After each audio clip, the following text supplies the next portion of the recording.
Welcome into Game Changers this Outdoor, week. we're outdoors. Yeah, we decided to go outside. Outdoors, and we're missing Goldie. I got dumped on by the rain. I got dumped on by the wind.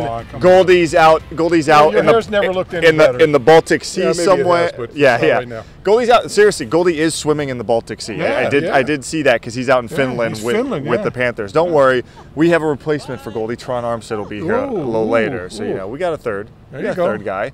Well, Terron may equal 3 Goldies. Yeah, that's if right. you stack them together. That's right. All right, so let's talk about the Dolphins this week. We have to? Since we are here. Yeah, yes, okay. yes, we do. Right. We've got the Bills coming up, but the other thing coming up is November 5th is the trade deadline. Yep. So, Bo, I'm curious, what do the Dolphins do if they end up losing to Buffalo? Do they become buyers, sellers? What happens at the deadline? I think they stand pat. Yeah. I haven't seen the Dolphins over the years, and as long as Chris Greer's been here, that have been, either buyers or sellers. Maybe they pick up someone that's maybe inconsequential. Right. I don't think they're going to go out and get somebody that's going to improve this football team.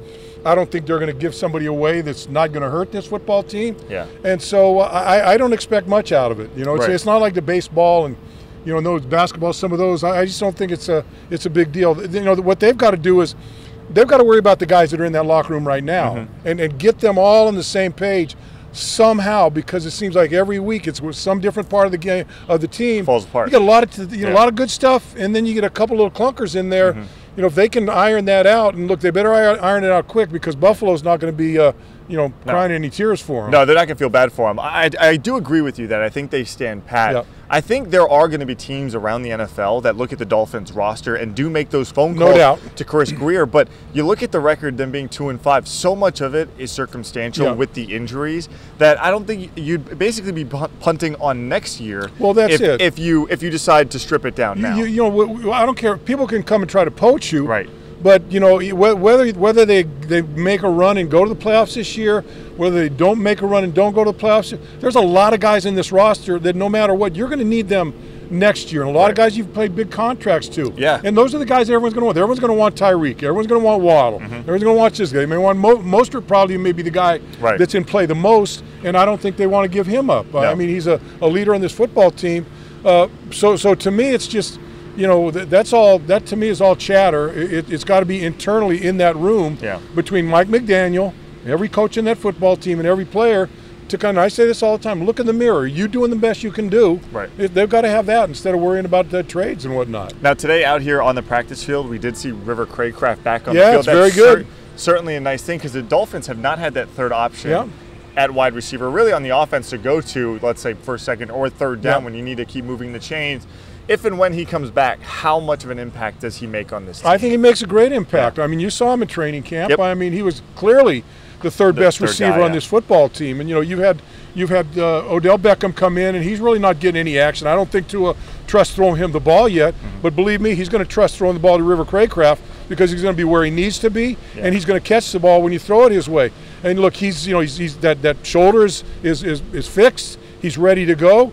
And I think he's just chomping at the bit to get out there. And then you get a true third down receiver. And we talked about this a little bit last week.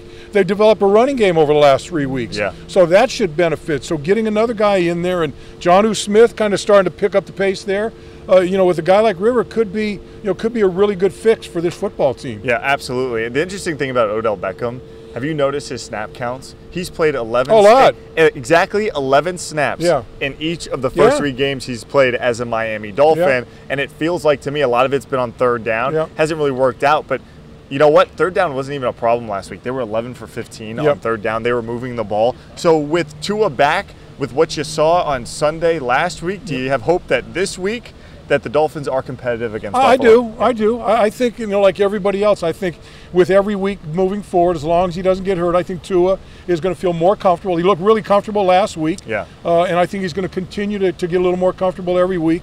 And again, the addition to Craycraft and the addition to maybe getting more of the tight ends, getting some job done. I'd really like to see Durham Smythe kind of get back into the picture and get a little confidence back in it. But, the big thing for us has been, since the beginning of the season, a healthy Tua. And I think you've got a chance in every game that you play for this moving forward this year. Yeah. All right, well, we're going to keep the NFL talk continuous. When might have to get Goldie in here to see if we can get him as the fourth receiver. I don't think we're going fourth receiver for the Dolphins. Goldie's on the other side of the world. He's having salmon in Finland somewhere, right? He's in Finland swimming. Where is Finland anyway? I've never been. I don't know. Yeah, it's somewhere over there. Barkov's got to be happy. He's playing his hometown. Yeah. Hey, he came alive. Yes, he has. There we go. Yeah, he's back. The Panthers are doing great. They've got a tough test against the Stars, 2 games out there. Can Terron skate? We can ask him. Okay, we'll ask. We'll find out coming up next on Game Changers.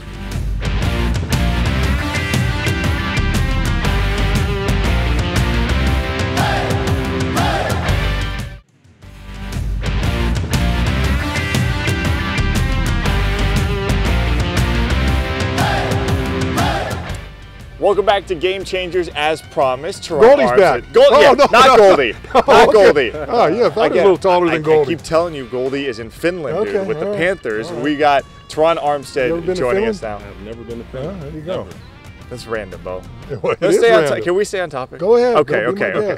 All right, we're going to keep the NFL talk going right now. Obviously, there was something big that popped up in the league. You don't really see too many dirty plays, I don't think, anymore, but in the Saints-Chargers game, someone looked like they were trying to rip off Justin Herbert's ankle before Bradley Bozeman, one of his offensive linemen, came in and saved the day. Terron, what did you think of this situation? I'm very slow to call someone dirty in the league. I know how hard it is to execute what you're trying to execute against these guys. Yeah. But it was excessive, for sure. It was excessive, the motion, trying to crank them and get them to the ground.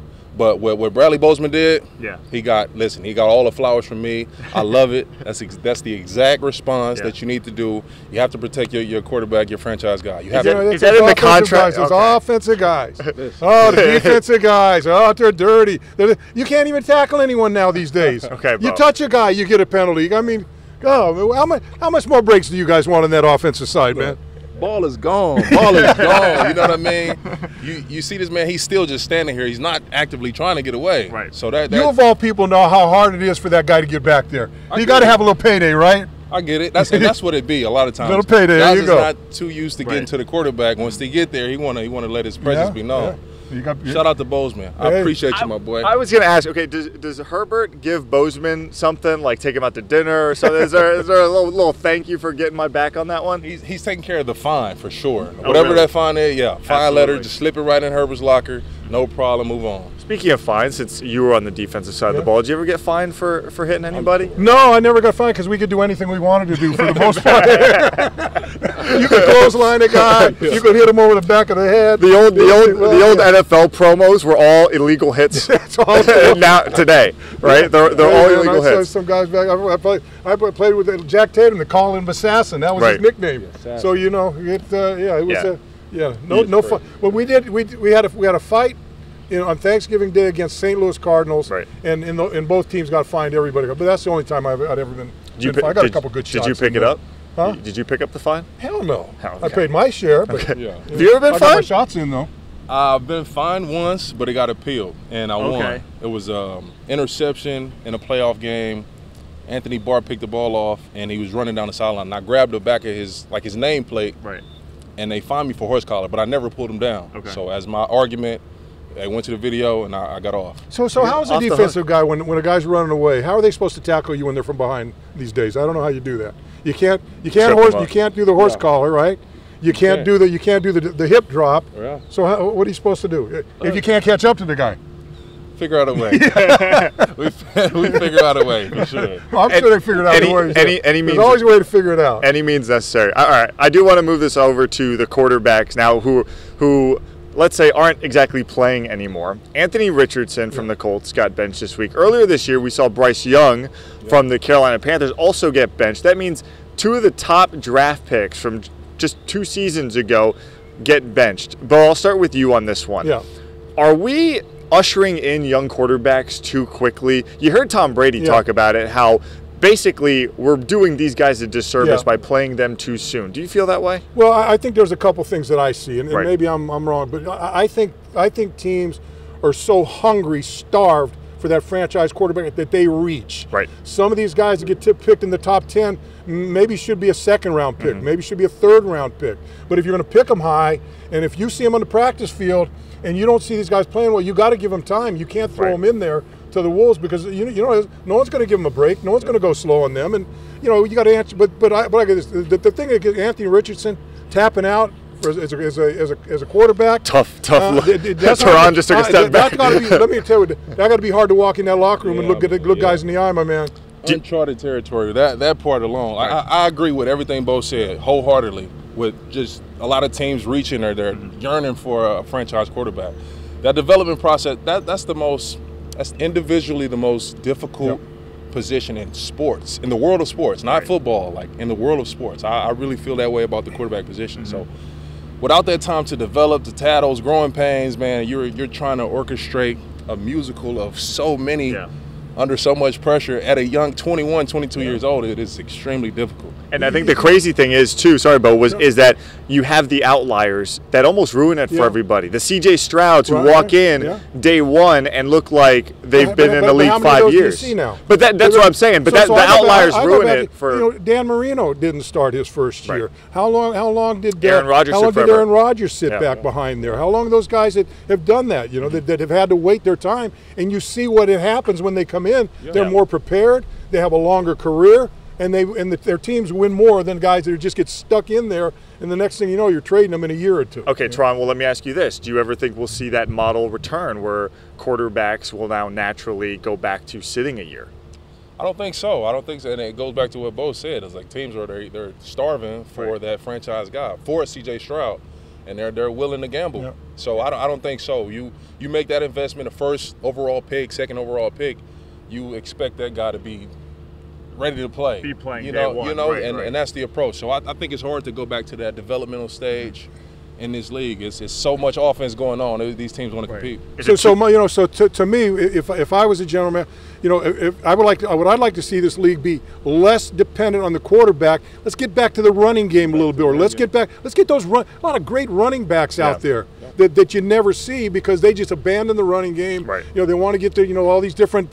Go back to traps. Go back to doing toss sweeps. Go back to doing the fundamentals of blocking and tackling. And play that, and I think that overcomes having to dig for that quarterback when he's really not ready to play the game. Let's go back to being okay with 4 yards in a cloud of dust. Yeah. It's so much about the explosives and the big plays. Like 4 yards in the cloud, that's winning football. Yeah. Well, the league, because it's become that passing league, I think that's what factors into the running game going away, and then that trickle. It's almost like a ripple effect. So now those young quarterbacks. But it pays to have a guy like this guy. I always talk about Toronto. I say, you know what? When he's not in there, it's like you get the substitute teacher in there, and the kids don't. They don't really kind of do the right thing. They take a shortcut. Once he walks in that hill, the captain's back in town, man. You better go on your P's. Be on your P's and Q's. You're not putting any movies on for the kids. No movies. Not quite. I try to keep everybody focused and eyes on that common goal, man. Try to score points. All right. Well, this week, keep your eyes on that common goal. Obviously, you've got the Buffalo Bills.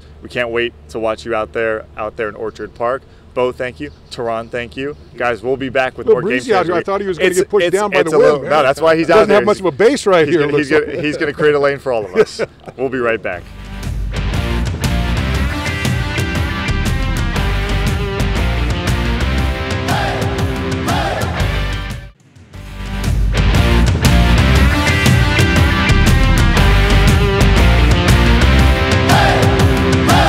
Yeah, I have an iPhone. Social media. I saw some memes of that. I was like, I got a little Lawrence Fishburne lower jawline. I mean, my jawline is covered with this beard. Y'all can't see it. All right, back here at a very windy Miami. Really? It is a little breezy, huh? I cannot. I think I got to go with your cut because the hair's getting. No, don't. You got plenty of time for that. Okay. You don't want that. I'll trade you right now. Right. Yeah. Even as bad as your hair looks right now. Yeah, it's great. Thanks. I appreciate that. Many would say it's not as bad as the Dwayne Wade statue. Yeah. We just heard from him say that. You know what? He's got an iPhone. He sees the comments. Yeah. I'm sure I'll see some of these comments today after this one. Yeah. But what do you think of the statue? He seems okay with it.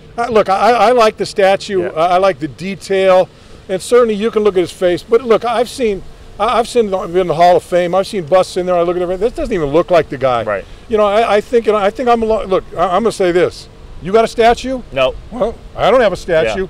Yeah. You got a statue, I don't care what it looks like. Right. They could put a bull there with my head on it, and I'd be happy to have a statue like that. So is the reaction too much? Is the social media stuff? I think it is. Well, it does look like Anton Walker a little bit. You know? I do say that. A couple twinkle toes. Yeah. But there's no doubt it's Dwayne Wade. He's standing proudly in front of that arena. It's whatever name it is going to be over the next couple of years. I know it's Kaseya Center right now, but it's probably going to be something later on tomorrow or the day after. And it's going to be there forever, you know. And then that's a huge, show of respect for a guy like that. And why not? He's done everything he could for the Heat. Certainly the best player the Heat have had in their history right now. And look, I don't care what it looks like. He's got a statue in front of that arena, and for years and years and decades, people are going to walk up there and say, hey, this Dwayne Wade must have been a pretty damn good player. Yeah. You know what? It's crazy to see the social media reaction, because I went out there the next day, and I wanted to see it for myself, and there was already fans lining up to check this thing out, and everyone I asked it, they loved it. They had no problem with it. It's just this kind of social media world we live in. Everyone's got to have an opinion. Look, some of these people post, you see their face. Their face don't look so good. So what are they talking about? I know. You got to look in the mirror every now and then if you're going to start pointing fingers at things. Why you look at me when you said that? Well, I'm not. I mean, that was a little. No. That was a little intimidating. No. I was just enjoying your hair. Okay, right you know what? On the sides. Yeah, a little. There's a lot of gray. That's hey, bro, look, I'm telling you what, Dwayne Wade. For first of all, certainly one of the great citizens. Yeah. A great guy, a great family man.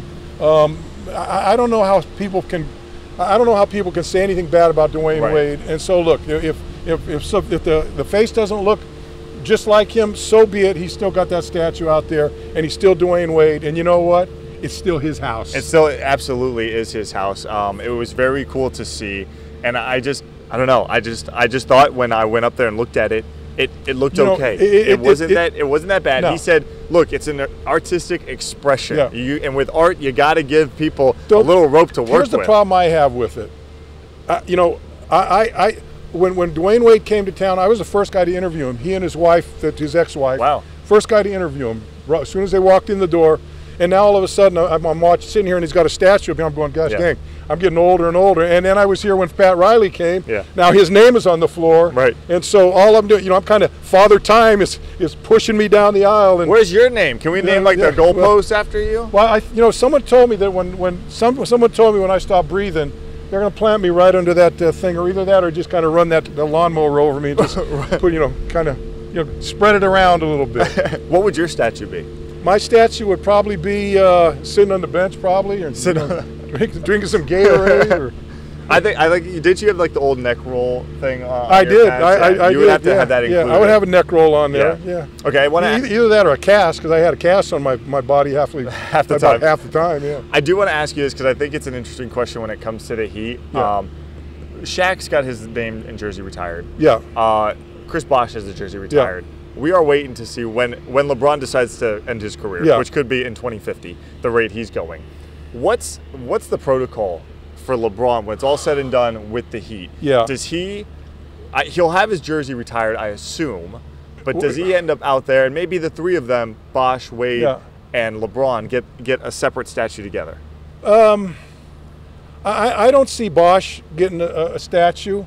And I think LeBron, it's not that LeBron doesn't deserve, as a jersey in the rafters, a statue, everything. But Cleveland's going to put one up for him, right?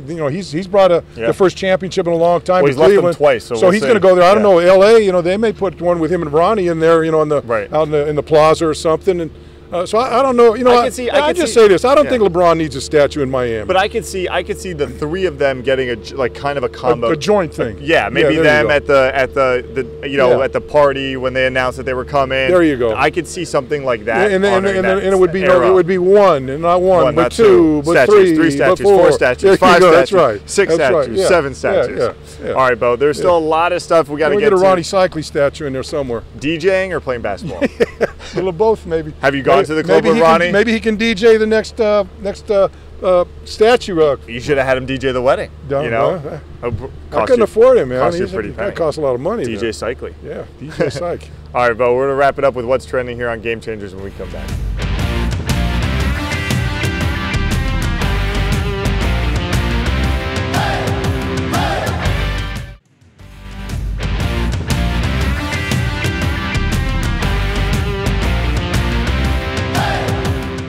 Let's wrap things up on Game Changers and head to the Diamond. Bo, the World Series this week. It's been a lot of fun. Yeah. But maybe no one had more fun than the internet after Game 4 in New York, when you had these two fans try to rip a foul ball away from Mookie Betts. Let's be kind. Let's just call them knuckleheads. Knuckleheads. Right? There we go. I'm sure there's a lot worse things you could call them at this point. Well, no, but this is, it's a family show. It's funny because we're talking about the Dwayne Wade thing and how it was ridiculous how the internet made fun of him.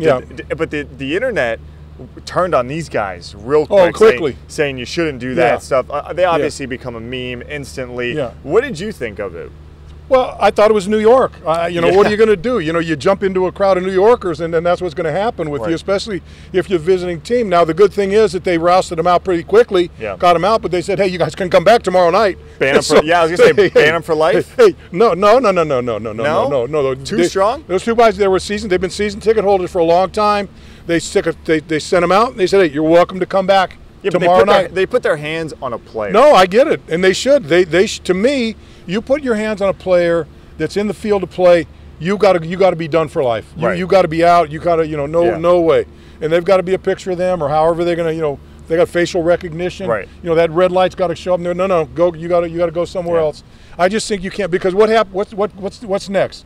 Someone jumps down there and cold cocks one of these guys to take the ball. That's what I'm saying. You got to it's just a baseball. Nip in the bud. It's just a baseball. Yeah. And a foul ball. Right. To be so. That's just it's ridiculous. So Marlin fans, I'm sure their mind probably went to 03, Steve Bartman. Yeah. This kind of went the other way, and it's funny how, not funny, but ironic that Steve Bartman gets vilified, and then these two guys are the ones who are getting kind of praise, and it becomes a joke, and everyone wants to do stories with them. Well, they're getting praised by a lot of people in New York. I mean, because hey, look, the Yankee guys, and it's amazing with the New York fans. I mean, those white jerseys. I mean, everybody's got them. Yeah, everybody's got them in New York. But look, they've been there for a long time, and they're gonna side with their guys. They're gonna side with Yankee fans. They're gonna side with guys with jerseys with pinstripes, and they like to side with 99 if he'd hit a home run every now and then. That'd be a little bit nice. Maybe bat his weight. Maybe when it rains like this, they'll play a little bit. I like playing baseball. In the rain. This is a good time. If it was raining when that ball came down, he may not be able to grab it out of his hand. That's true. This is a good time to wrap it up. That was a fat guy, too. I'm tired of getting rained on. I'm fighting the elements here. Come on. Bo's doing all right. Dog days of Game Changers right here. Thanks for joining us. Thanks, Terron. All day, but I'm We'll see you back here next week.